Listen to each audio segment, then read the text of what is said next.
Hello everyone, इस video में हम बीपीएससी 67th री एग्ज़ाम के लिए पटना के एक इंस्टीट्यूट के ऑफलाइन टेस्ट सीरीज का टेस्ट बुकलेट नंबर 1 के क्वेश्चंस को सॉल्व करेंगे। इसमें कुल 150 प्रश्न दिए गए हैं, जिसमें से 10 प्रश्न जो है मैथ एंड मेंटल एबिलिटी के हैं, जिसे हम नहीं सॉल्व करेंगे, और बाकी एक लगभग 140 जीएस के प्रश्न को यहाँ पे हम डिस्कस करेंगे। इस वीडियो में हम हिंदी मीडियम के प्रश्नों को डिस्कस करेंगे, हिंदी मीडियम के। इससे पहले भी मैं इस बुकलेट के हिंदी मीडियम के क्वेश्चंस का वीडियो बनाकर अपलोड कर चुका हूं, लेकिन वो वीडियो सही से बन नहीं पाया था। उसमें जो वॉइस था वो लैग कर रहा था, तो फिर से मैं इस वीडियो को शूट करके अपलोड कर रहा हूं। तो आप लोग इस वीडियो को लाइक कीजिए, शेयर कीजिए, इस चैनल को सब्सक्राइब कीजिए, इस चैनल के साथ बने रहिए। आने वाले टाइम में मैं ढेरों सारे टेस्ट सीरीज से रिलेटेड वीडियो को अपलोड करने वाला हूं, सैम्पल पेपर्स से रिलेटेड वीडियो को अपलोड करने वाला हूं। याद रखिए, जितना ही ज़्यादा नंबर ऑफ क्वेश्चंस पे प्रैक्टिस करके आप एग्ज़ाम देने जाएंगे, उतना ही ज़्यादा एग्जामिनेशन हॉल में आप कंफर्ट फील करेंगे। तो चलिए शुरू करते हैं। फर्स्ट क्वेश्चन, सर्वप्रथम हिंदुस्तान शब्द का प्रयोग मिलता है, कहाँ मिलता है? ससानी शासकों कब लेख में मिलता है, या फिर तबकाते नासरी पुस्तक में मिलता है, या फिर स्कंदगुप्त के भीतरीय स्तंभ लेख में मिलता है, या फिर अशोक के 7वें शिलालेख में मिलता है? कहाँ मिलता है? तो इसका आंसर होगा ससानी शासकों के अभिलेख में मिलता है। दरअसल में 3rd सेंचुरी एडी में ईरान के ससानी शासकों ने सबसे पहले इंडिया को हिंदुस्तान शब्द से संबोधित किया था। वे लोग सिंधु को हिंदू कहा करते थे। सिंधु जो है एक संस्कृत शब्द है, उसको वे लोग हिंदू कहा करते थे। तो आंसर हमारा ऑप्शन ए सही होगा यहाँ पे। सेकंड क्वेश्चन, पुस्तक अर्थशास्त्र में सबसे पुराना खंड निम्न में से कौन सा है? पहला एवं दूसरा है, या पहला एवं 7वां है, दूसरा एवं चौथा है, या दूसरा एवं तीसरा है? तो कौटिल्य द्वारा लिखित अर्थशास्त्र में 15 खंड है, 15 भाग है, जिसका दूसरा एवं तीसरा भाग सबसे पुराना है। तो ऑप्शन डी यहाँ पे सही होगा, दूसरा एवं तीसरा। तीसरा क्वेश्चन, ऋग्वेद में किस जानवर की चर्चा सबसे अधिक की गई है? गाय की गई है, या बैल, घोड़ा, या फिर गैंडा? तो इसमें से हमारा आंसर सही होगा घोड़ा। ऋग्वेद में 215 बार जो है वो घोड़े का मेंशन किया गया है, नाम लिया गया है, और 170 बार गाय का नाम लिया गया है, गाय के बारे में मेंशन किया गया है। तो सबसे ज़्यादा बार कौन सा हुआ? घोड़ा का नाम। तो ऑप्शन सी यहाँ पे सही होगा। चौथा प्रश्न, गांधार कला के विकास का श्रेय दिया जाता है, किनको दिया जाता है? यूनानियों को दिया जाता है, या भारतीयों को, ईरानियों को, अरबों को? कौन सा इसमें से सही है? तो यूनानी और भारतीयों ने मिल करके एक नए कला का जन्म दिया था, जिसको गांधार कला कहा गया। तो 1 और 2 यहाँ पर सही है। तो ऑप्शन सी सही होगा, 1 और 2। पांचवा प्रश्न, दक्षिण भारत के किस शासक ने गंगईकोंड चोल की उपाधि धारण की? गंगईकोंड चोल किसने किया? राजराज प्रथम ने, या राजेंद्र प्रथम ने, या राजेंद्र द्वितीय ने, या नरसिंह वर्मन प्रथम ने? तो इसमें से आंसर सही होगा बी, राजेंद्र प्रथम ने। ऑप्शन बी सही है यहाँ पे। 6, मोहम्मद बिन तुगलक द्वारा जारी सांकेतिक मुद्रा किसकी थी? चांदी की थी, कागज की, सीसा की, या फिर कांसा की थी? कांसा सही होगा, ऑप्शन डी यहाँ पे। 7वां प्रश्न, किस मुगल शासक ने अनुवाद विभाग की स्थापना कर संस्कृत, अरबी एवं यूनानी ग्रंथों का अनुवाद फारसी में कराया? तो ये वो थे अकबर महान। ऑप्शन बी सही है यहाँ पे। 8वां प्रश्न, शिवाजी के अष्टप्रधान में निम्नलिखित में से कौन शामिल नहीं था? ऑप्शंस हैं पेशवा अमात्य, ऑप्शन बी मंत्री सचिव, ऑप्शन सी सुमंत सेनापति, ऑप्शन डी पंडित राव न्यायाधीश। तो इनमें से ये 8 शामिल थे अष्टप्रधान में। तो इसमें से मोर देन 1 करेक्ट ऑप्शन है, सो ऑप्शन ई यहाँ पे सही होगा। 9वां प्रश्न, निम्नलिखित यात्रियों में से सर्वप्रथम बिहार की यात्रा पर कौन आया था? ऑप्शन से इत्सिंग, फेंगसांग, फाहियान या धर्मास्वामिन। तो सबसे पहले फाहियान आए थे चंद्रगुप्त विक्रमादित्य के दरबार में 399 से 411 एडी के बीच में। ये आए थे 399 से 411 एडी के बीच में ये आए थे। इत्सिंग कब आए थे? इत्सिंग आए थे 670 से 692, 670 से 692 ईस्वी में ये आए थे। फेंगसांग कब आए थे? फेंगसांग आए थे हर्षवर्धन के दरबार में 629 से 692 एडी के बीच में फेंगसांग। धर्मास्वामिन कब आए थे? 13th सेंचुरी में आए थे, 13th सेंचुरी, 13वीं शताब्दी में आए थे। तो सबसे पहले कौन आए थे? फाहियान। ऑप्शन सी सही है यहाँ पे। 10वां प्रश्न, सूरजगढ़ निम्नलिखित में से किसके राजनीतिक उत्कर्ष से जुड़ा है? तो ये शेर शाह के राजनीतिक उत्कर्ष से जुड़ा हुआ है। ऑप्शन ए सही है यहाँ पे। 11वां प्रश्न कह रहा है कि महात्मा बुद्ध ने निम्न में से किस स्थान पर मगध के सम्राट बिंबिसार को दीक्षा दी थी? तो महात्मा बुद्ध ने बिंबिसार को राजगीर के गिद्धकुट पर्वत पे दीक्षा दिया था। तो ऑप्शन बी सही है यहाँ पे, गिद्धकुट पर्वत जो राजगीर में। क्वेश्चन नंबर 12, निम्नलिखित में से कौन विद्वान गुप्तकालीन नहीं थे?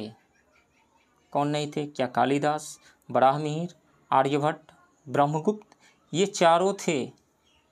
तो इसमें मोर देन वन करेक्ट ऑप्शन है, सही है यहाँ पे, तो इसलिए ई सही होगा यहाँ पे।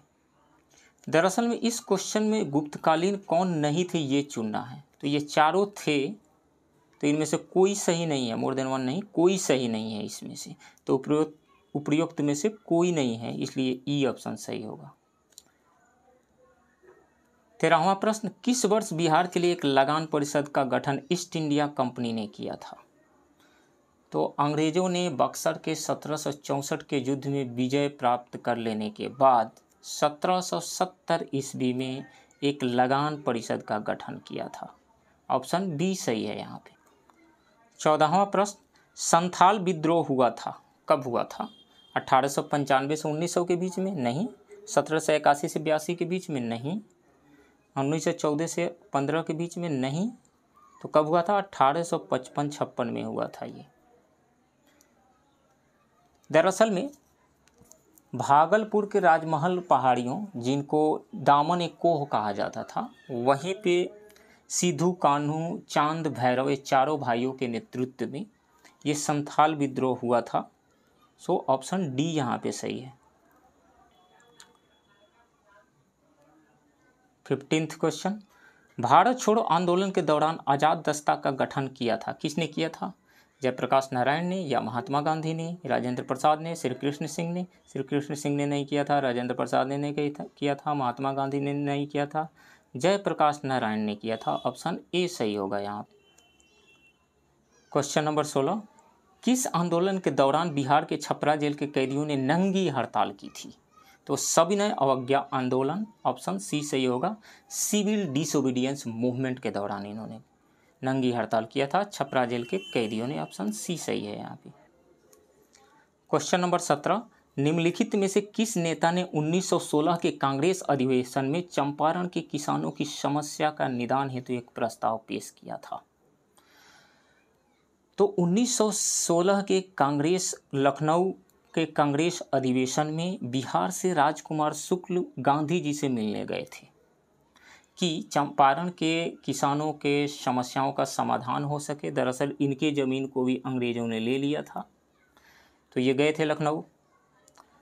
इसी कांग्रेस के अधिवेशन में 1916 के लखनऊ अधिवेशन में ब्रजकिशोर प्रसाद ने एक प्रस्ताव रखा था कि कौन सा उपाय किया जाए जिससे कि चंपारण के किसानों की समस्याओं का हल निकाला जा सके। तो यहाँ पे ऑप्शन बी सही है। प्रश्न संख्या 18, वाई सोशलिज्म निम्न में से किन की रचना है? क्या राजेंद्र प्रसाद की रचना है, मजरूल हक या सच्चिदानंद सिन्हा या उपयुक्त में से कोई नहीं। किन की रचना है ये? तो ये है जयप्रकाश नारायण की रचना है। ऑप्शन बी सही है यहाँ पे। Question number 19, Bombay legislative committee ने साइमन कमीशन के साथ कार्य करने के लिए नियुक्त किया, किसे नियुक्त किया था?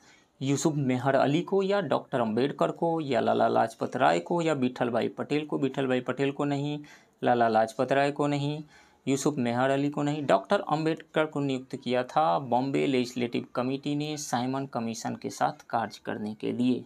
सो ऑप्शन बी यहाँ पे सही होगा। प्रश्न संख्या 20, निम्नलिखित में से किस ब्रिटिश ने भारतीय राष्ट्रीय कांग्रेस के वार्षिक अधिवेशन की अध्यक्षता 2 बार की? तो जॉर्ज यूले ने 1 बार किया था इलाहाबाद 1889 के इलाहाबाद सेशन में, 1889 के। अल्फ्रेड बेब ने 1894 के मद्रास अधिवेशन की अध्यक्षता की 1 बार। सर हेनरी कॉटन ने भी 1 ही बार 1904 बॉम्बे सेशन, 1904 बॉम्बे सेशन इन्होंने 2 बार किया था।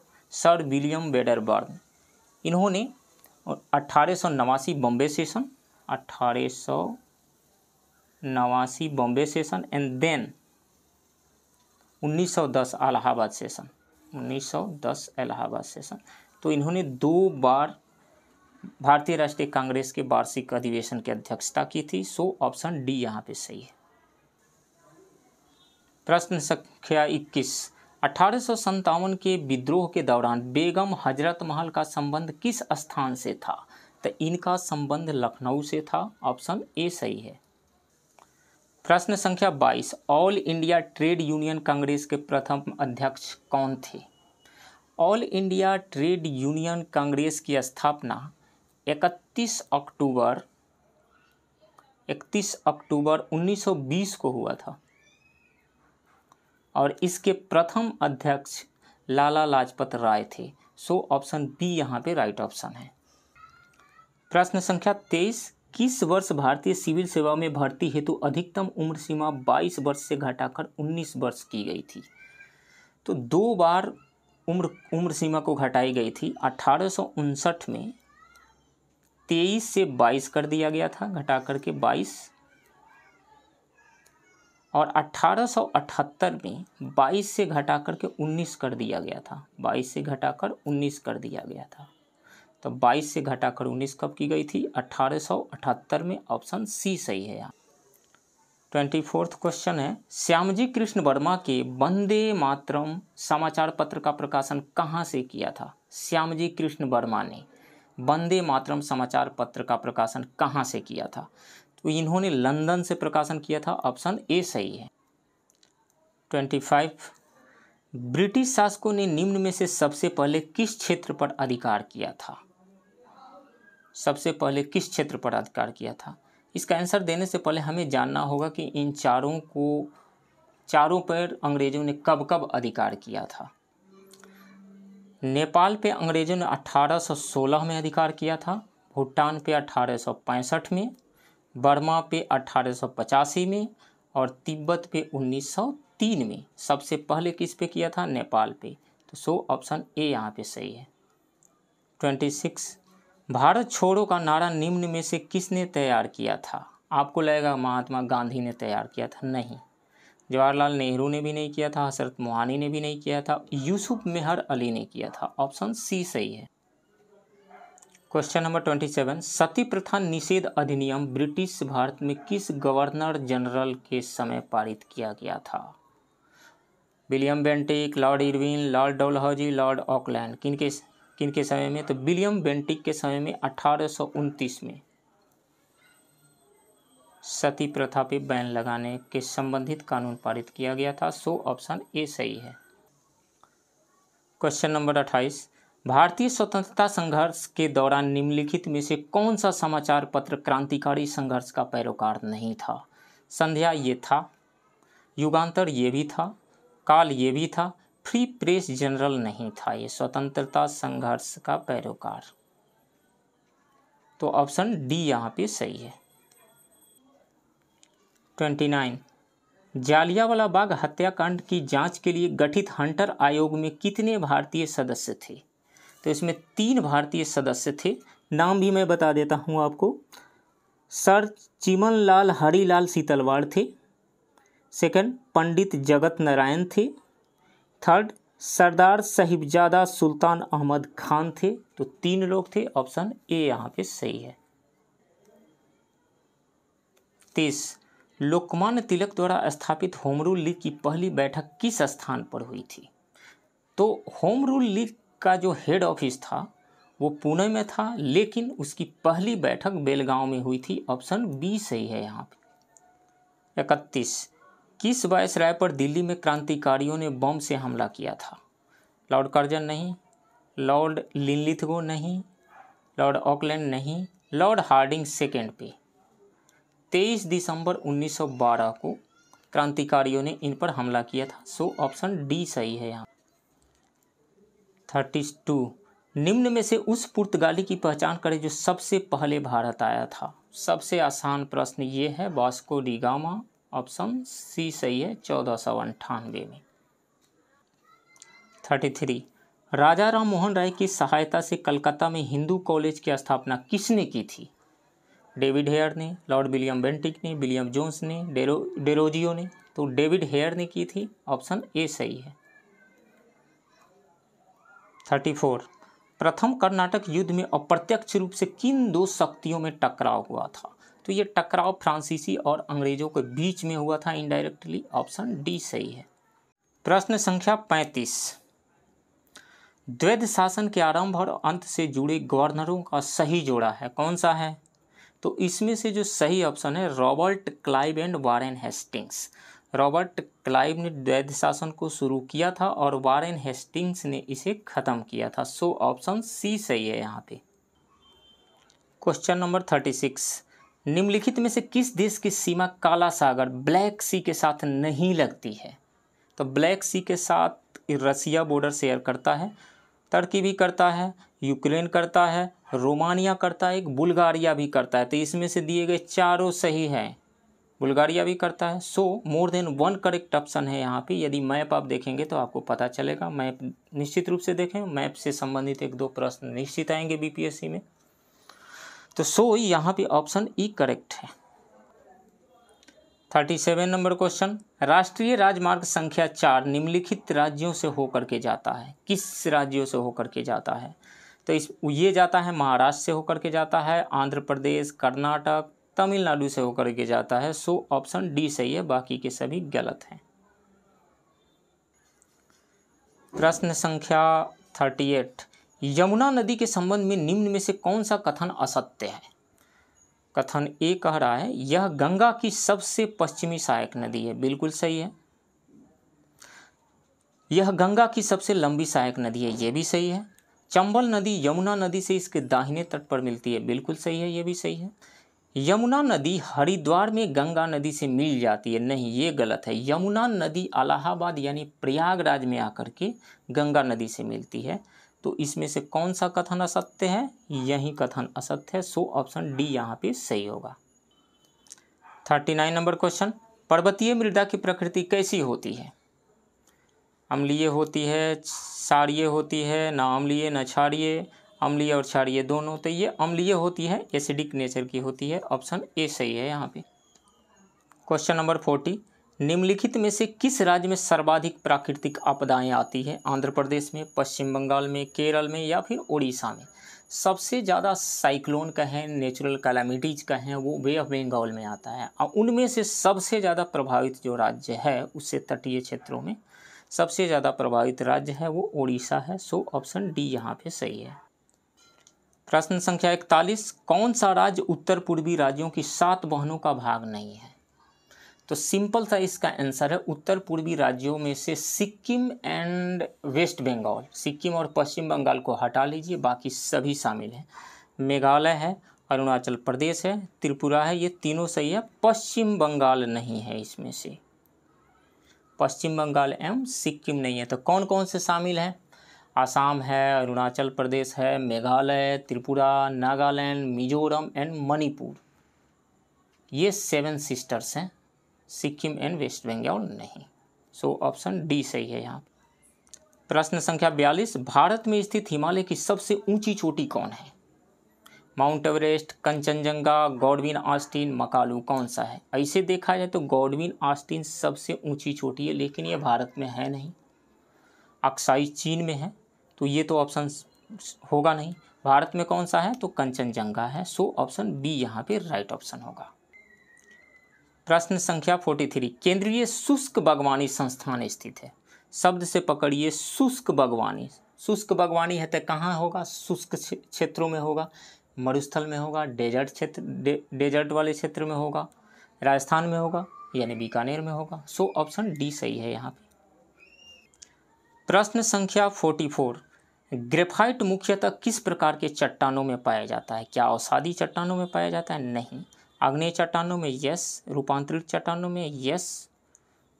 तो इसमें से बी एंड सी आ रहा है, तो मोर देन वन करेक्ट ऑप्शन है। उपयुक्त में से कोई नहीं, उपयुक्त में से एक से अधिक, तो सो ऑप्शन ई सही है यहाँ पे।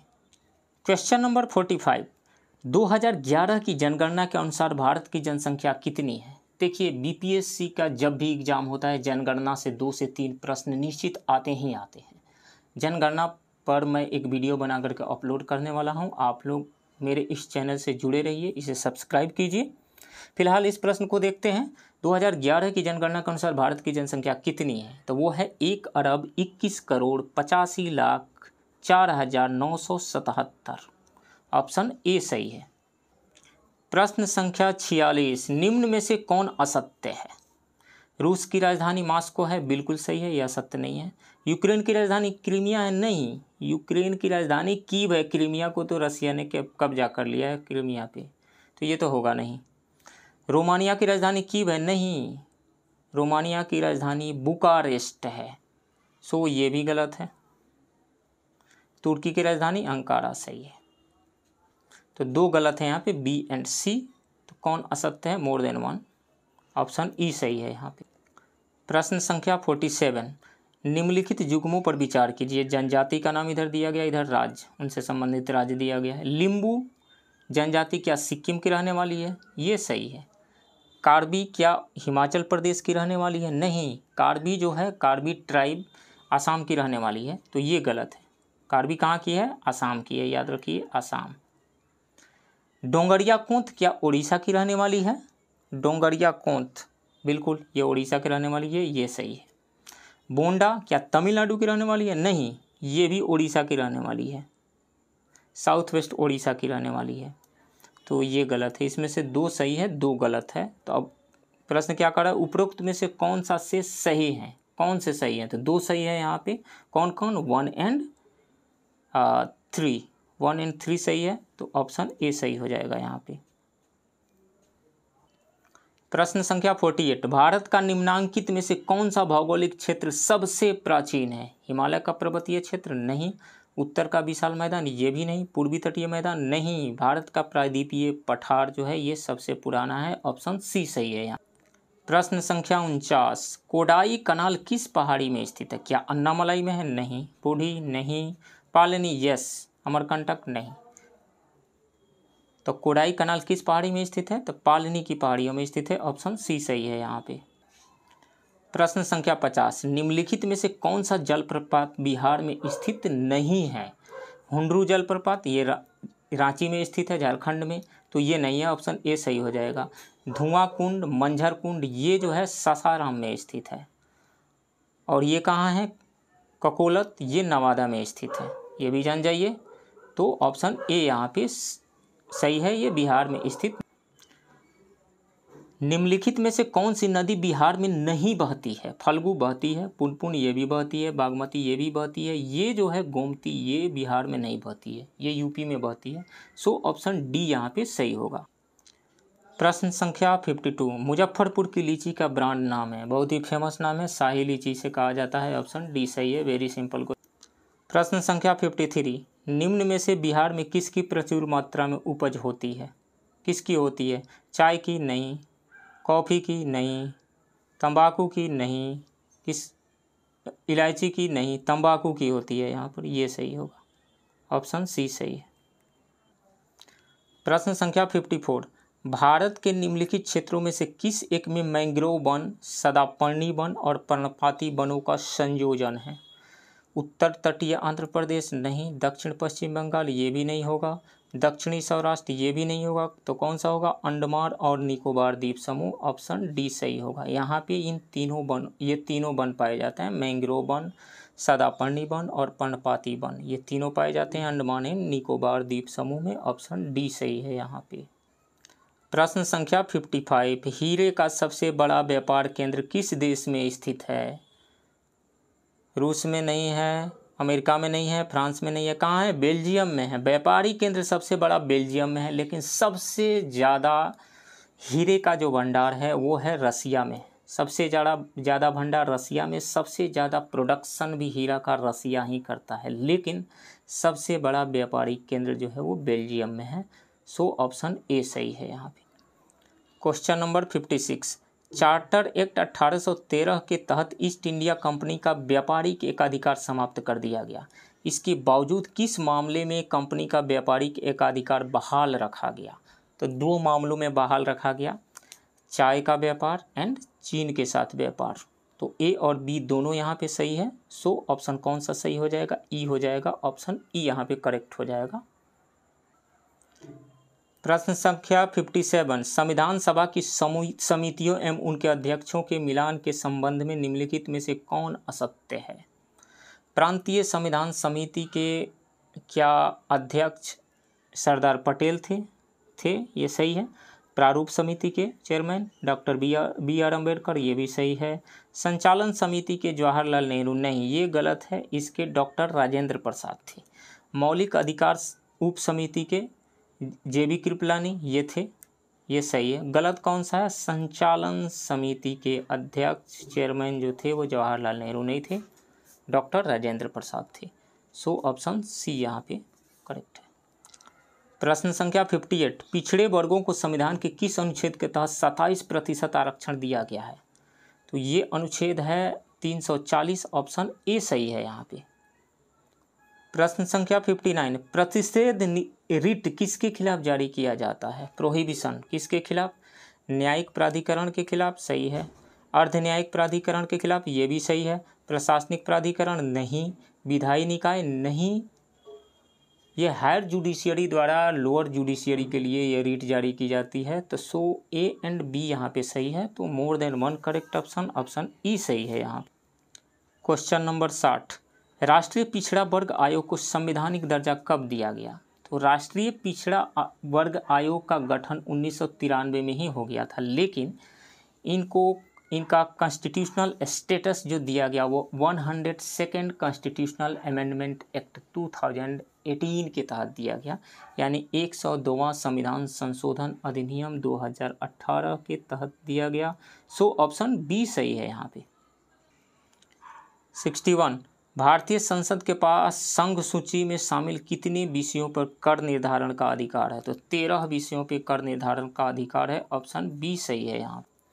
क्वेश्चन नंबर 62, निम्नलिखित में से कौन सा अनुच्छेद राष्ट्रीय आपातकाल में मूल अधिकारों के निलंबन से संबंधित है? तो इसमें से अनुच्छेद 358 जो है 358 आर्टिकल, ये आर्टिकल 19 के सस्पेंशन से रिलेटेड है। अनुच्छेद 359 जो है, जो बाकी के फंडामेंटल राइट्स है उनके सस्पेंशन से रिलेटेड है। तो इसमें से दो करेक्ट ऑप्शन आ रहा है। यहाँ पर ध्यान देने वाली और बात है कि 20 एंड 21 जो अनुच्छेद है आर्टिकल, ये कभी भी सस्पेंड नहीं होते हैं। तो इसमें से दो ऑप्शंस करेक्ट है, A and B. So more than one, option E सही है यहाँ। क्वेश्चन नंबर 63 कह रहा है कि किस संविधान संशोधन में कहा गया है कि राष्ट्रपति पर प्रधानमंत्री के नेतृत्व वाली मंत्रिपरिषद की सलाह बाध्यकारी है? बहुत ही अच्छा क्वेश्चन है। तो 42वां संविधान संशोधन अधिनियम 1976 यानी 42nd कॉन्स्टिट्यूशनल अमेंडमेंट एक्ट 1976 के तहत ये कहा गया कि मंत्रिपरिषद का सलाह मानना राष्ट्रपति के लिए बाध्यकारी है, लेकिन इसमें थोड़ा सा परिवर्तन किया गया।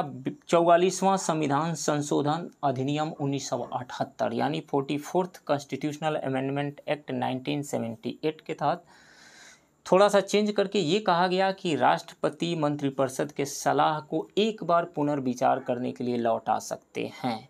यदि मंत्रिपरिषद उसमें कोई संशोधन किए बगैर या करके फिर से राष्ट्रपति के पास भेजती है तो उस सलाह को राष्ट्रपति मानने के लिए बाध्यकारी हैं। तो ये बहुत ही अच्छा प्रश्न है। सो ऑप्शन ए करेक्ट है यहाँ पे। क्वेश्चन नंबर 64, निम्नलिखित में से 12वीं अनुसूची में नगर पालिकाओं के कार्य क्षेत्र के साथ विषय वस्तु शामिल नहीं है। नगर पालिका का कार्य इसमें से कौन नहीं है? नगरीय निर्धारणता उन्मूलन ये शामिल है। पार्क, उद्यान, खेल के मैदानों की व्यवस्था ये भी शामिल है। जन्म व मृत्यु से संबंधित महत्वपूर्ण सांख्यिकी ये भी शामिल है। नगरों को सुरक्षा प्रदान करना ये नगर पालिका का कार्य क्षेत्र के अंतर्गत नहीं आता है। सो ऑप्शन डी यहाँ पे सही है।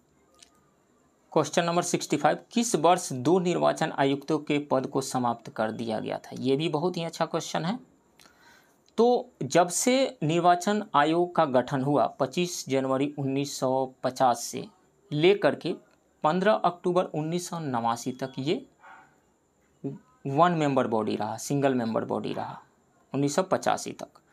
1989 तक 1950 से 25 जनवरी 1950 से लेकर के 15 अक्टूबर 1989 तक यह सिंगल मेंबर बॉडी रहा। 1989 में इसमें थोड़ा सा परिवर्तन लाया गया, इसको 1 मेंबर से 3 मेंबर बॉडी कर दिया गया, 3 मेंबर बॉडी कर दिया गया। कब? 1989 में। फिर 1990 में इसके प्रोविज़न में चेंज करके फिर सिंगल मेंबर बॉडी बना दिया गया 1990 में। फिर से 1993 में इसे 3 मेंबर बॉडी बना दिया गया। तो कह रहा है कि किस वर्ष 2 निर्वाचन आयुक्तों के पद को समाप्त कर दिया गया था? तो ये 1990 में समाप्त कर दिया गया था। इन सब में जो ऑप्शन दिया गया है इसमें से 1990 में। सो ऑप्शन सी सही है यहाँ पे।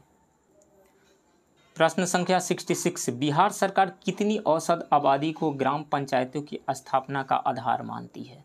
तो बिहार में 7,000 की आबादी पर एक पंचायत का गठन होता है। सो ऑप्शन सी सही है यहाँ पे। प्रश्न संख्या 67, जनता दल यूनाइटेड का गठन किसने किया था? तो जदयू का गठन शरद यादव ने किया था, नीतीश कुमार ने नहीं। सो ऑप्शन ए सही है। प्रश्न संख्या 68, बिहार में लोकसभा की कितनी सीटें अनुसूचित जाति के लिए आरक्षित है? एससी के लिए कितनी सीटें आरक्षित है? तो बिहार में अनुसूचित जाति के लिए 6 सीटें आरक्षित है। ऑप्शन बी सही है यहाँ पे। कौन कौन सी सीटें आरक्षित हैं? 40 लोकसभा सीटों में से 6 सीटें एससी के लिए आरक्षित है। ये सीटें हैं सासाराम, गोपालगंज, गया, हाजीपुर, समस्तीपुर एंड जमुई की। ये 6 सीटें आरक्षित हैं। प्रश्न संख्या 69, निम्नलिखित में से कौन बिहार के राज्यपाल थे जो बाद में राष्ट्रपति के लिए भी निर्वाचित हुए? तो 2 लोग इनमें से हैं, जाकिर हुसैन एंड रामनाथ कोविंद। 1 और 4। तो ऑप्शन सी यहाँ पे सही है। प्रश्न संख्या 70, जयप्रकाश नारायण की संपूर्ण क्रांति का मुख्य उद्देश्य था? इंदिरा गांधी को सत्ता से हटाना नहीं, भारतीय संविधान में बदलाव लाना नहीं, सच्चे लोकतंत्र की स्थापना करना, ये था मुख्य उद्देश्य संपूर्ण क्रांति का। So option C. Question number 71, Bharat की आर्थिक समीक्षा 2021-22 का मूल विषय क्या था? सबका साथ सबका विकास नहीं, पारदर्शी सरकार नहीं, त्वरित दृष्टिकोण नहीं, उत्तरदायी प्रशासन नहीं, त्वरित दृष्टिकोण यानी agile approach. Agile approach option C सही है यहाँ पे। एजाइल अप्रोच का मतलब होता है कि कोई भी पॉलिसी यदि गवर्नमेंट लॉन्च कर रही है तो उसका फीडबैक लेगी, फीडबैक ले करके ये देखेगी कि इसमें कोई मॉडिफिकेशन की ज़रूरत है कि नहीं। यदि मॉडिफिकेशन की ज़रूरत है तो उसमें मॉडिफाई करके फिर से रीलॉन्च करेगी। इसे एजाइल अप्रोच कहा जाता है। सो सी ऑप्शन यहाँ पे सही है। क्वेश्चन नंबर 72, केंद्रीय बजट 2022-23 में राजकोषीय घाटा जीडीपी का कितना प्रतिशत अनुमानित है? तो ये फैक्चुअल प्रश्न है। 6.4% अनुमानित है। सो ऑप्शन ए सही है यहाँ पे। प्रश्न संख्या 73, प्रधानमंत्री जन आरोग्य योजना आयुष्मान भारत को किस वर्ष शुरू किया गया था? तो ये 2018 में शुरू किया गया था? 23 सितंबर 2018 में शुरू किया गया था रांची से। तो सो ऑप्शन डी सही है यहाँ पे। प्रश्न संख्या 74 74।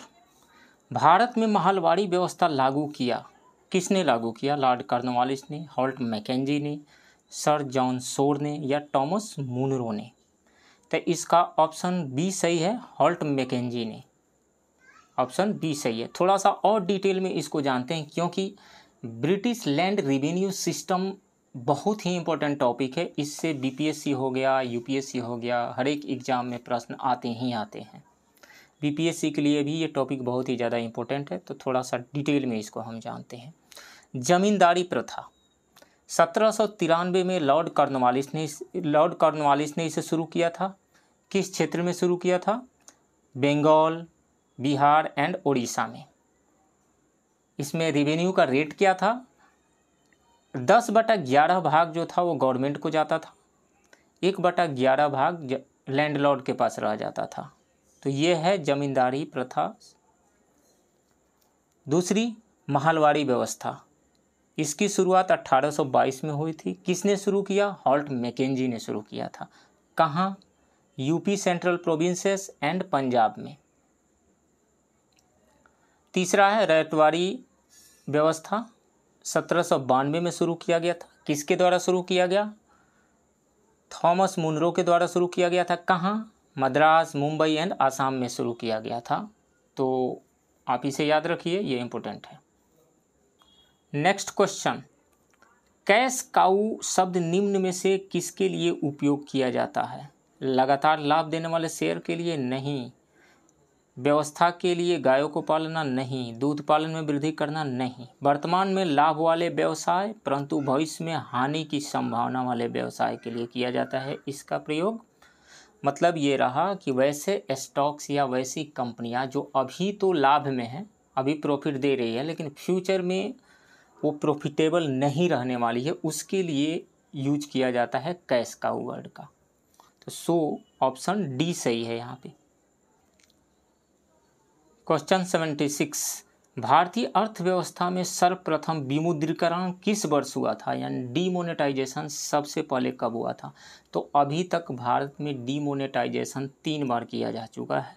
1946 में, 1978 में एंड 2016 में। तो सबसे पहले कब किया गया था? 1946 में किया गया था। ऑप्शन ए सही है यहाँ पे। क्वेश्चन नंबर 77, यहाँ पे थोड़ा कट गया है, मैं बोल देता हूँ। राष्ट्रीय खाद्य सुरक्षा अधिनियम के संदर्भ में निम्नलिखित कथनों पर विचार कीजिए। क्या है? राष्ट्रीय खाद्य सुरक्षा अधिनियम के संदर्भ में निम्नलिखित कथनों पर विचार करें।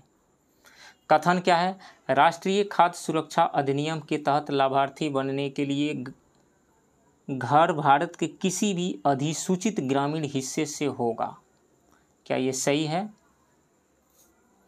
सेकंड, राष्ट्रीय खाद्य सुरक्षा मिशन राशन कार्ड जारी करने के लिए सबसे बुजुर्ग वयस्क महिलाओं को घर का मुखिया बनने के लिए बाध्य करता है। हाँ, इसमें सबसे वयस्क महिला को ही मालिक मान करके उसके नाम से कार्ड जारी किया जाता है। तो ये तो सही है। इसे संसद में 2010 में पारित किया गया था, नहीं 2013 में। तो ये गलत है, 1 भी गलत है, ओनली 2 सही है। तो केवल 2, ऑप्शन बी सही है यहाँ पे। अगला प्रश्न है, डिजिटल कृषक सेवाएं देने के लिए बिहार के कृषि विभाग द्वारा कौन से ऐप की शुरुआत की गई है? तो बिहान ऐप की शुरुआत की गई है। ऑप्शन ए सही है यहाँ पे। अगला प्रश्न है, बिहार में बाल बजट निर्माण की प्रक्रिया कब से शुरू की गई थी? 2010-11 से नहीं, 2011-12 से नहीं, 2012-13 से नहीं, 2013-14 में शुरू की गई थी। ऑप्शन डी सही है यहाँ पे। अगला प्रश्न है, देश के हर गांव में कब तक स्वच्छ जल उपलब्ध कराने का लक्ष्य रखा गया है? तो 2024 तक रखा गया है। ऑप्शन सी सही है यहाँ। अगला प्रश्न, देश में पहली किसान रेल सेवा का शुभारंभ कब हुआ था? तो ये हुआ था 7 अगस्त 2021 को। कहाँ से शुरू हुआ था? तो ये हुआ था महाराष्ट्र के देवलाली से पटना के दानापुर रेलवे स्टेशन तक। ऑप्शन डी सही है यहाँ पे। अगला प्रश्न 2015-16 की कृषि जनगणना के मुताबिक देश में किसानों की कुल संख्या कितनी है? तो ये है 14.6 करोड़, 14.6 करोड़, ऑप्शन बी सही है। अगला प्रश्न है निम्नलिखित संरक्षण संबंधी घटनाओं को आरोही क्रम से सजाइए। जैव विविधता अधिनियम, टाइगर प्रोजेक्ट, एलिफेंट प्रोजेक्ट, वन्यजीव संरक्षण अधिनियम। तो सबसे पहले तो ये कब लागू हुआ था, कब बना था, ये जानना जरूरी है। तो बायोडाइवर्सिटी एक्ट यानी जैव विविधता अधिनियम जो है ये 2002। टाइगर प्रोजेक्ट ये 1973। एलिफेंट प्रोजेक्ट ये 1992 और वन्य जीव संरक्षण अधिनियम यानी वाइल्ड लाइफ प्रोटेक्शन एक्ट 1972 ये है 1972 में, 1972। आरोही क्रम में, बढ़ते हुए क्रम में बताना है। सबसे पहले कौन सा आया था? तो 1972 में क्या? वन्य जीव संरक्षण अधिनियम। तो 4 सबसे पहले आ जाएगा, बाकी बी में भी है और सी में भी है। 4 सबसे पहले यानी वन्य जीव संरक्षण अधिनियम सबसे पहले, उसके बाद में टाइगर प्रोजेक्ट यानी 4-2, देन एलिफेंट प्रोजेक्ट 3, 4-2-3, देन 1, 4-2-3-1 यानी सी ऑप्शन सही है। यानी सबसे पहले कौन सा आया था? वन्य जीव संरक्षण अधिनियम, then tiger project, then elephant project, then जैव विविधता अधिनियम। तो ये क्रम है, सो ऑप्शन सी सही है यहाँ पे। अगला प्रश्न है मधुमक्खियाँ फूलों से मकरंद एकत्र कर इसे भंडारित करती है क्योंकि? फूल और उनका मकरंद वर्ष में केवल कुछ समय ही उपलब्ध होता है, ये सही है। मधुमक्खियों में अधिक शहद खाने की प्रवृत्ति होती है, नहीं।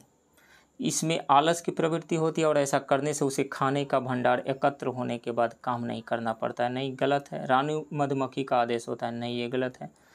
सही कौन सा? फूल और उनका मकरंद वर्ष में केवल कुछ समय उपलब्ध होता है। जैसे सरसों के समय में सरसों के फूल से ये लोग मकरंद एकत्रित करती है और भी जो फूल जिसमें से रस मिल सके, तो ये कुछ ही समय तक उपलब्ध होता है, सो ऑप्शन ए सही है यहाँ पे। अगला प्रश्न है निम्नलिखित पर विचार कीजिए। अमीनो अम्ल यानी अमीनो एसिड, मंड यानी स्टार्च, शर्करा यानी शुगर, उपर्युक्त में से कौन सा कार्बोहाइड्रेट का प्रकार नहीं है? तो मंड यानी स्टार्च ये कार्बोहाइड्रेट है, शुगर भी कार्बोहाइड्रेट है, ये दोनों कार्बोहाइड्रेट हैं ये। लेकिन ये क्या है? ये तो प्रोटीन है, प्रोटीन।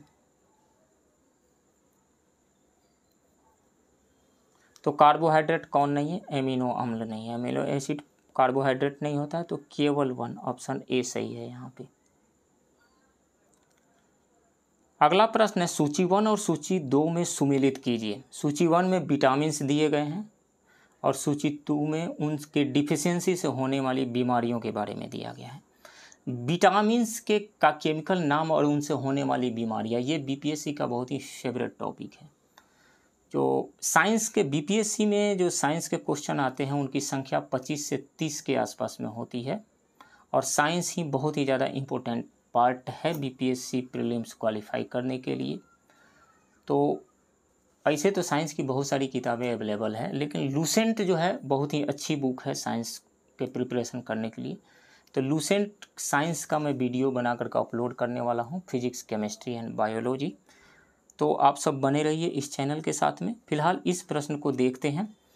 लेफ्ट हैंड साइड में दिया गया है विटामिन्स और राइट हैंड साइड में उनके डिफिशियंसी से होने वाली बीमारियां। तो विटामिन ए की डिफिशियंसी से कौन सी बीमारी होती है? दिखता नहीं आंखों से, दृष्टिहीनता। तो ए का जो है 3 मैच कर रहा है। विटामिन बी और रोग बेरी, बी से ये भी शुरू हो रहा है, बेरी बी से शुरू हो रहा है। तो विटामिन बी की कमी से बेरी रोग होता है, ऑप्शन ये जो है बी का 1 सही है। विटामिन सी का केमिकल नाम जो होता है वो एस्कॉर्बिक एसिड होता है, एस से शुरू हो रहा है, एस्कॉर्बिक और बीमारी एस्कर्बी। तो ये सी का 4 मैच कर रहा है। विटामिन डी से की कमी से होने वाला जो रोग है वो है रिकेट्स। तो कौन सा मैच कर रहा है? ए का 3, बी का 1, ए का 3, बी का 1, सी का 4 एंड डी का 2। ये ए ऑप्शन मैच कर रहा है यहाँ पे। सो ऑप्शन ए सही होगा यहाँ पे। अगला प्रश्न है, व्यक्ति वस्तुओं को देख पाता है जब, ऑप्शन ए है वस्तु पर प्रकाश पड़े, जब व्यक्ति की आंखों पर प्रकाश पड़े, नहीं, जब प्रकाश वस्तु पर पड़े और लौटकर आंखों की तरफ आए, ये ऑप्शन सही लग रहा है। जब प्रकाश वस्तु पर पड़े और वस्तु की तरफ जाए, नहीं, ये गलत है। किसी भी वस्तु को हम तभी देख पाते हैं जब उस पर प्रकाश पड़ता है और उसे रिफ्लेक्ट होकर के हमारे आंखों पर आता है, जिससे उस वस्तु का प्रतिबिंब हमारे रेटिना पर बनता है। यानी किसी भी वस्तु को देखने के लिए उस पर प्रकाश पड़ना चाहिए, उससे रिफ्लेक्ट होकर के प्रकाश हमारे आंखों पे आना चाहिए और उसका इमेज रेटिना पे बनना चाहिए, तभी हम उसे देख पाते हैं। दीवार के उस पार की जो भी वस्तुएं हैं वो हमें दिख नहीं पा रही हैं, क्यों? इसके पीछे कारण यह है कि उस वस्तु पे पड़ने वाला प्रकाश रिफ्लेक्ट होकर के हमारे आंखों पर नहीं आ रहा है, उसका इमेज हमारे रेटिना पे नहीं बन पा रहा है। सो ऑप्शन सी यहाँ पे सही है।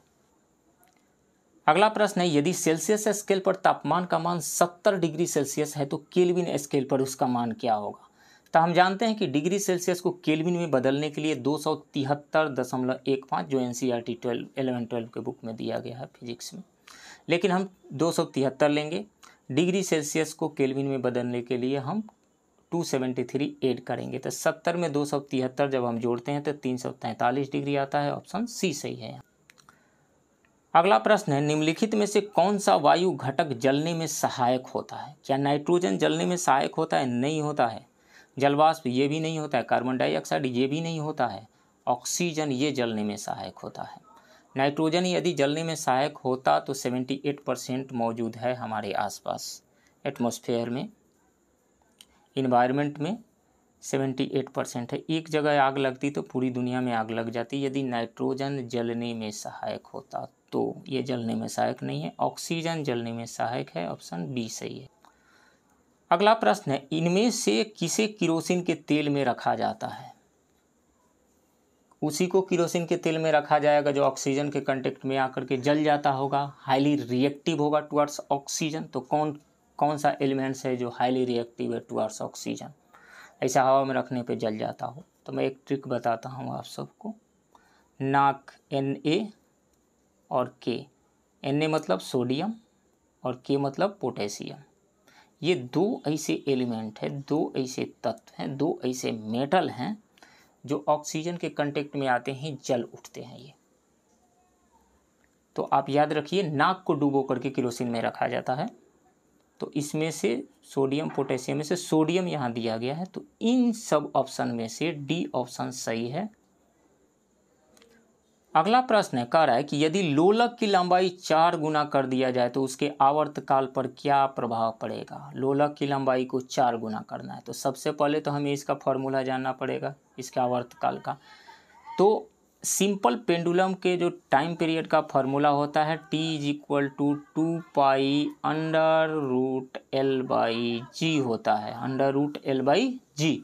यदि L यानी लेंथ को हम 4 टाइम्स कर देंगे तो यहाँ 4 आएगा तो 2 बाहर निकलेगा, यानी ओवरऑल टाइम पीरियड जो है वो 2 गुना हो जाएगा, 2 टाइम्स हो जाएगा।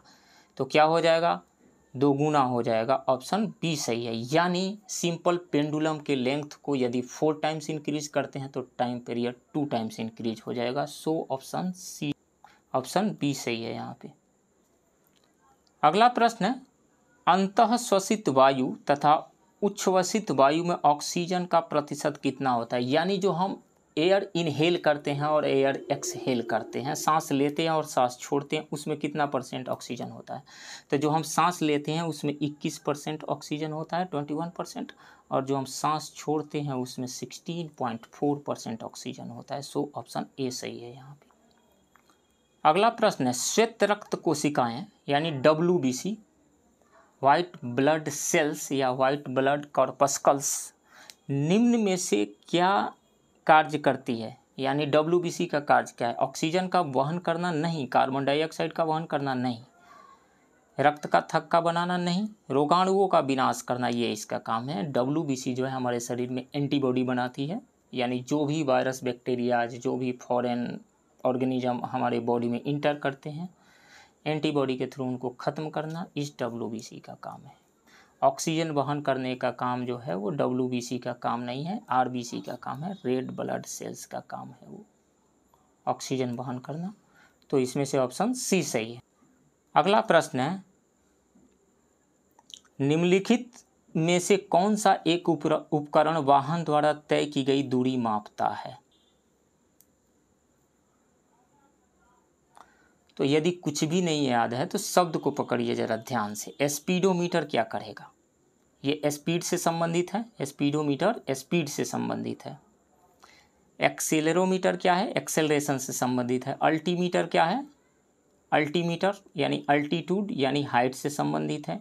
तो ओडोमीटर जो है ये वाहन द्वारा तय की गई दूरी मापता है। सो ऑप्शन ए सही है यहाँ पे।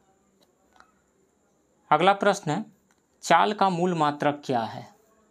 तो इसे चाल को किलोमीटर पर प्रति मिनट, metre per minute, kilometre per hour सभी में मेजर कर सकते हैं, लेकिन जो इसका SI यूनिट होता है, मूल जो मात्रक होता है वो होता है मीटर पर सेकंड। सो ऑप्शन डी सही है यहाँ पे। अगला प्रश्न, आग बुझाने वाले कर्मचारियों के परिधानों पर एक परत चढ़ी होती है जो उसे अग्निरोधक बनाती है। यह परत निम्न में से किसकी होती है?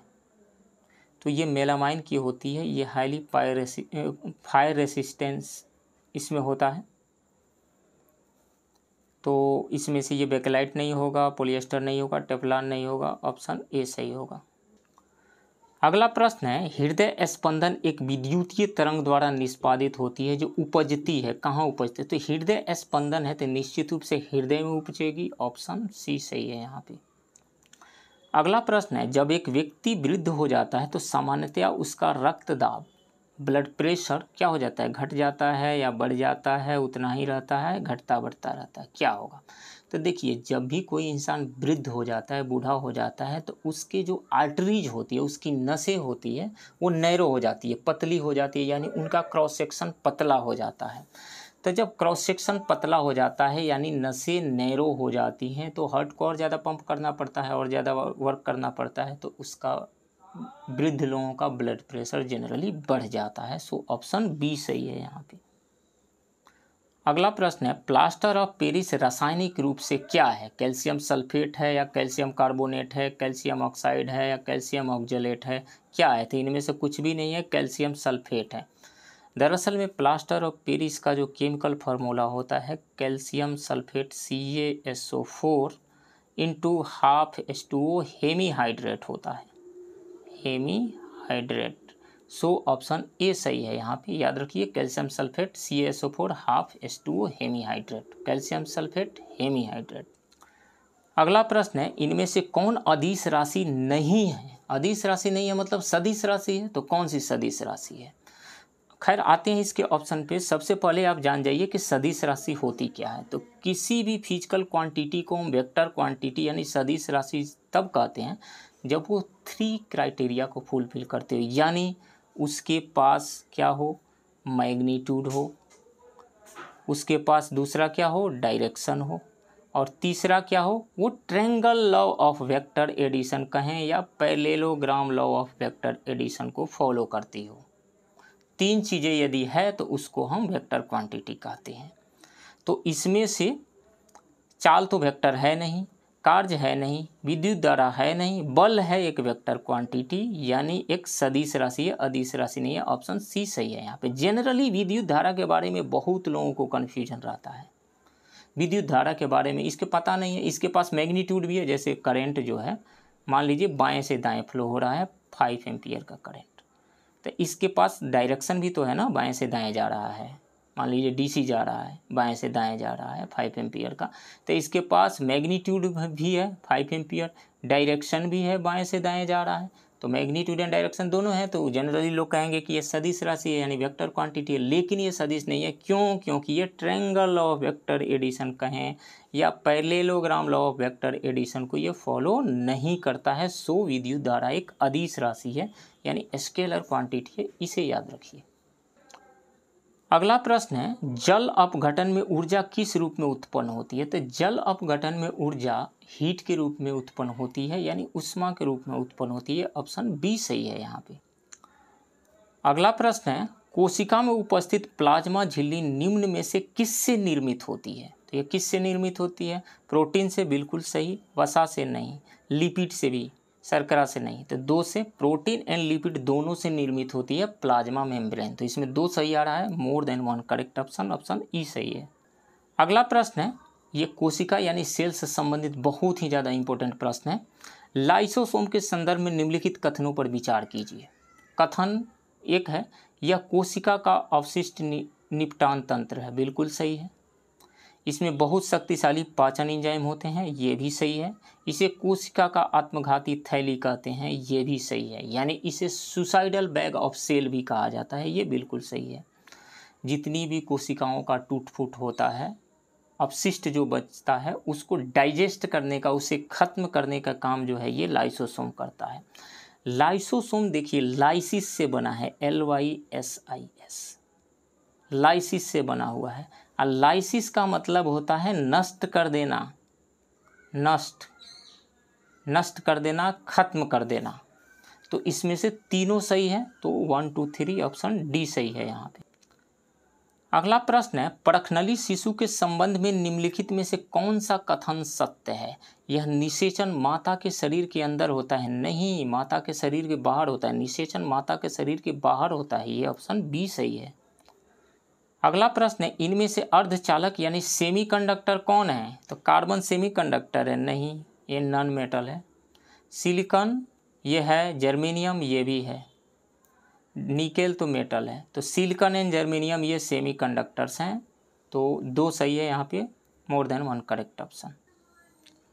अगला प्रश्न है, सार्वत्रिक गुरुत्वीय स्थिरांक कैपिटल जी का मान निम्नलिखित में से कितना होता है? यानी यूनिवर्सल ग्रेविटेशनल कांस्टेंट जी का मान कितना होता है? तो आप सबों को पता होगा, नहीं पता है तो जान जाइए। इसका वैल्यू होता है 6.673 इंटू 10⁻11 न्यूटन मीटर स्क्वायर पर केजी स्क्वायर। ऑप्शन बी सही है यहाँ पे। इसे यूनिवर्सल ग्रेविटेशनल कांस्टेंट क्यों कहा जाता है, आप सबों को क्या पता है? नहीं पता है तो जान जाइए। इसे यूनिवर्सल ग्रेविटेशनल कांस्टेंट इसलिए कहा जाता है क्योंकि इस कैपिटल जी का वैल्यू हर जगह सेम रहता है। जैसे स्मॉल जी की यदि बात करें तो 9.8 मीटर पर सेकंड स्क्वायर इसका वैल्यू होता है। मीटर पर सेकंड स्क्वायर कहाँ? नियर अर्थ सरफेस होता है। अर्थ सरफेस से ऊपर जाते हैं तो ये घटता है, नीचे अर्थ क्रस्ट के अंदर भी जाएंगे तो घटता है। पोल पे कुछ और होता है, इक्वेटर पे कुछ और होता है, मून पे जाएंगे तो कुछ और हो जाता है, 1/6 हो जाता है।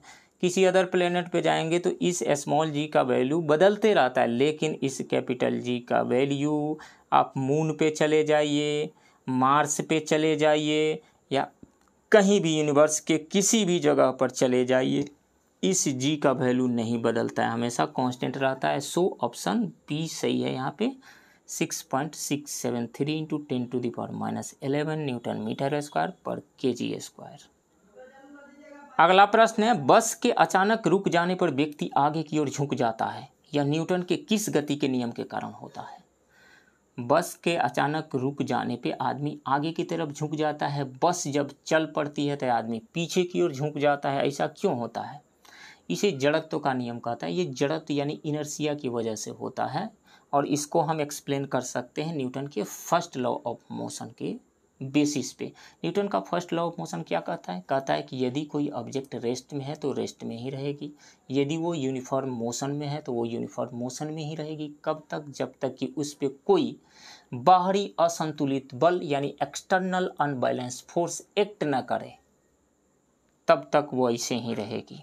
तो इसमें से करेक्ट ऑप्शन जो होगा वो प्रथम गति नियम, Newton's first law of motion, option A सही है। अगला प्रश्न है, नेटल पौधे के पत्तों को छूने पर डंक जैसा दर्द होता है, यह दर्द किस अम्ल के स्त्राव से होता है? वो ये नेटल पौधा हो या फिर चींटी काटती हो, हमें दर्द होता है। वो दर्द इसलिए होता है कि उसमें मेथनोइक एसिड यानी फॉर्मिक एसिड होता है।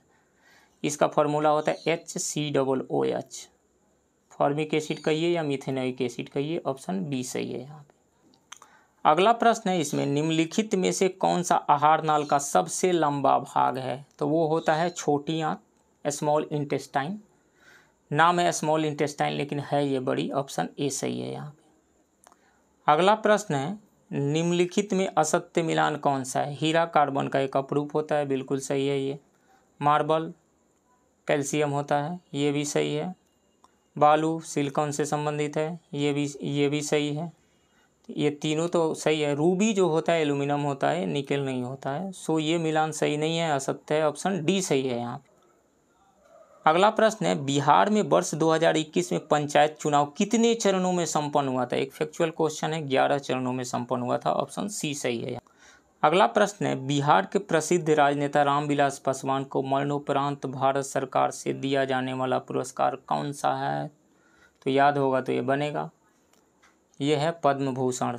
ऑप्शन बी सही है यहाँ पे, ये भी फैक्चुअल क्वेश्चन। अगला प्रश्न है, बिहार में नगर क्षेत्र के लिए अध्यक्ष एवं उपाध्यक्ष यानी मेयर एंड उप मेयर पद के लिए चुनाव होगा, कैसे होगा? पटना में भी होने वाला है। जनता द्वारा अप्रत्यक्ष रूप से होगा, अप्रत्यक्ष रूप से नहीं, जनता द्वारा प्रत्यक्ष रूप से होगा। ऑप्शन बी सही है यहाँ पे। अगला प्रश्न है, बिहार में पहली बार किस जिले से इथेनॉल उत्पादन शुरू किया गया? ये बहुत ही इंपॉर्टेंट क्वेश्चन है, ये न्यूज में बहुत ही रहा था ये। तो ये पूर्णिया से शुरू किया गया था, ये ऑप्शन ए सही है यहाँ पे, इसे याद ही कर लीजिए। अगला प्रश्न है, हाल ही में भारत नेपाल के मध्य ट्रेन सेवा की शुरुआत की गई। यह ट्रेन भारत और नेपाल के किन स्टेशनों के मध्य चलेगी? तो ये अप्रैल 2022 में ये ट्रेन शुरू की गई थी। यह चलेगी बिहार के जयनगर से नेपाल के कुर्था तक। ऑप्शन डी सही है। अगला प्रश्न है, बीबीसी द्वारा वर्ष 2021 के लिए सर्वश्रेष्ठ महिला खिलाड़ी, भारतीय महिला खिलाड़ी के रूप में निम्नलिखित में से किसका चयन किया गया? तो ये मीराबाई चानू का चयन किया गया बीबीसी के द्वारा। ऑप्शन ए सही है। नेक्स्ट क्वेश्चन है, गणित के क्षेत्र में प्रतिष्ठित एबेल पुरस्कार 2022 दिया गया, किनको दिया गया? तो ये डेनिस पार्नेल सुलिवान को दिया गया, डेनिस पार्नेल सुलिवान को। ऑप्शन ए सही है यहाँ पे। अगला प्रश्न है, हाल ही में IRDA के चेयरमैन के पद पर निम्नलिखित में से किसकी नियुक्ति की गई है? देवाशीष पांडा की नियुक्ति की गई है। ऑप्शन सी सही है यहाँ पे। अगला प्रश्न है, 75वें बाफ्टा पुरस्कारों में सर्वश्रेष्ठ फिल्म चुनी गई, कौन सी फिल्म चुनी गई थी? द पावर ऑफ डॉग चुनी गई थी। ऑप्शन बी सही है। अगला प्रश्न है, हाल ही में हुए मणिपुर विधानसभा चुनाव में मणिपुर में भाजपा ने कितनी सीटें जीतकर सरकार का गठन किया था? तो 32 सीटें भाजपा को मिली थी। और पार्टियों के बारे में जान लेते हैं। बीजेपी को 32, इंडियन नेशनल कांग्रेस को 5, जनता दल यूनाइटेड को 6, नेशनल पीपल्स पार्टी को 7, नागा पीपल्स फ्रंट को 5, कुकी पीपल्स अलायंस को 2, इंडिपेंडेंट्स को 3। ये हमारे लिए इम्पोर्टेंट नहीं है, इम्पोर्टेंट ये है बीजेपी को 32 सीटें मिली थी। सो ऑप्शन बी सही है यहाँ। अगला प्रश्न ये है, भारत में 12 से 14 आयु वर्ग के बच्चों के लिए कोरोना का टीकाकरण कब से प्रारंभ किया गया था? तो ये शुरू किया गया था 16 मार्च 2022 से। ऑप्शन सी सही है। अगला प्रश्न है, हाल ही में यून सुक योल किस देश के नए राष्ट्रपति निर्वाचित किए गए हैं? तो यून सुक ओल नाम से पहचान सकते हैं, दक्षिण कोरिया। ऑप्शन डी सही है। अगला प्रश्न है, सूर्य के बाहरी वातावरण अर्थात कोरोना से होकर उड़ान भरने वाला पहला अंतरिक्षयान बन गया है, कौन बन गया है? तो नासा का Parker solar probe. Option A सही है। अगला प्रश्न है, वर्ल्ड हैप्पीनेस इंडेक्स 2022 में भारत का स्थान निम्नलिखित में से कौन सा रहा? वर्ल्ड हैप्पीनेस इंडेक्स में भारत का स्थान कितना रहा था? तो 146 देशों में से भारत का स्थान 136 रहा था। ऑप्शन बी सही है यहाँ पे। थोड़ा सा और डिटेल में जानते हैं कौन जारी करता है इसको, ये भी एग्जाम में पूछा जाता है। तो इसको जारी करता है United nation sustainable development solution network द्वारा। फिर से मैं रिपीट करता हूँ, United nation sustainable development solution network के द्वारा इसे जारी किया जाता है।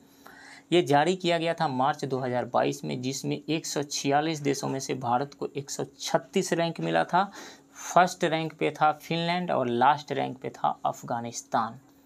भारत को जो अंक मिला था वो मिला था 3.77। तो ये याद रखिए। अगला प्रश्न है, बिम्स्टेक के 5वें शिखर सम्मेलन की मेजबानी किस देश द्वारा की गई थी? तो बिम्स्टेक का 5वां शिखर सम्मेलन हुआ था 30 मार्च 2022 को और इसकी मेजबानी किया था श्रीलंका ने। ऑप्शन डी सही है यहाँ पे। अगला प्रश्न है, ISSF विश्व कप में पदक तालिका में किस देश ने शीर्ष स्थान प्राप्त किया? तो सबसे पहले तो ये जानिए ISSF है क्या। तो ISSF का मतलब होता है international shooting sports federation. International shooting sports federation. तो इसमें सबसे ज़्यादा पदक जीता था भारत ने। ऑप्शन सी सही है यहाँ पे। भारत को 7 पदक मिले थे, जिसमें से 4 गोल्ड, 2 सिल्वर और 1 ब्रॉन्ज था। तो ऑप्शन सी सही है यहाँ पे। अगला प्रश्न है, नौसेना से सेवामुक्त INS खुखरी को स्मारक के रूप में विकसित करने हेतु किस प्रशासन को सौंपा गया है? तो ये दीव प्रशासन, दीव एडमिनिस्ट्रेशन को सौंपा गया है। ऑप्शन डी सही है। अगला प्रश्न है, जनवरी 2022 में भारत एवं इजराइल के संबंधों की कौन सी वर्षगांठ मनाई गई? तो इजराइल की कौन सी वर्षगांठ मनाई गई, इसको डिटेल में थोड़ा सा जानते हैं। देखिए 1950 में भारत ने इजराइल को मान्यता दे दिया था एक देश के रूप में। आप जानते हैं इजराइल एंड फ़लस्तीन के बीच में लड़ाई चलती रहती है। तो 1950 में भारत ने इजराइल को मान्यता दिया था, लेकिन जो डिप्लोमेटिक रिलेशन जो इस्टेब्लिश हुए थे भारत और इजराइल के बीच में, वो हुआ था 29 जनवरी 1992 को।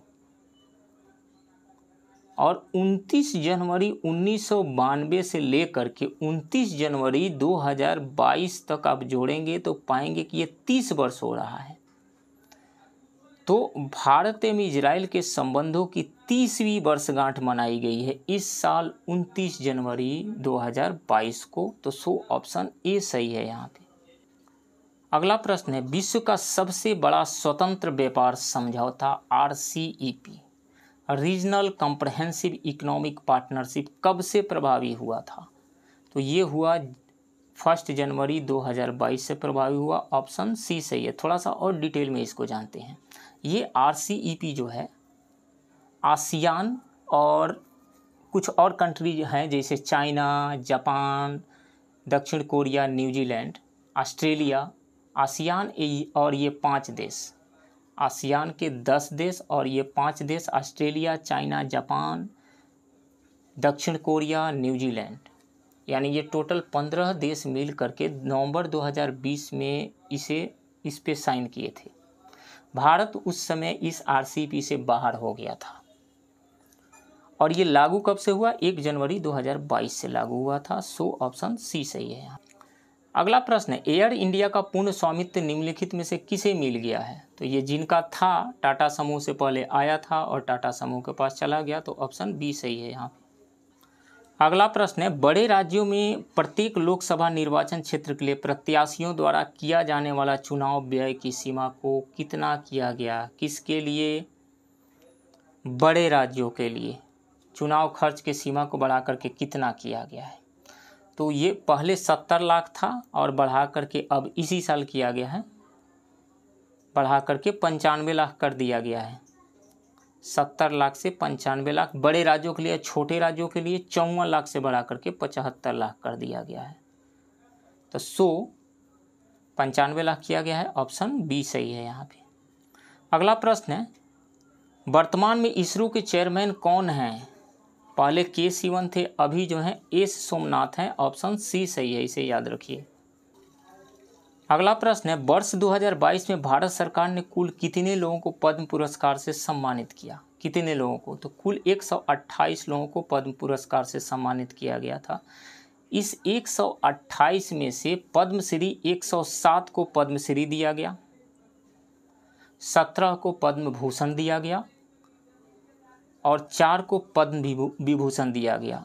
तो 107, 17 और 4 ये सब मिला करके होते हैं 128। तो कुल कितने पुरस्कार दिए गए? 128। ऑप्शन ए सही है। तो दोस्तों ये रहा इस टेस्ट बुकलेट के लगभग 140 प्रश्नों का डिस्कशन।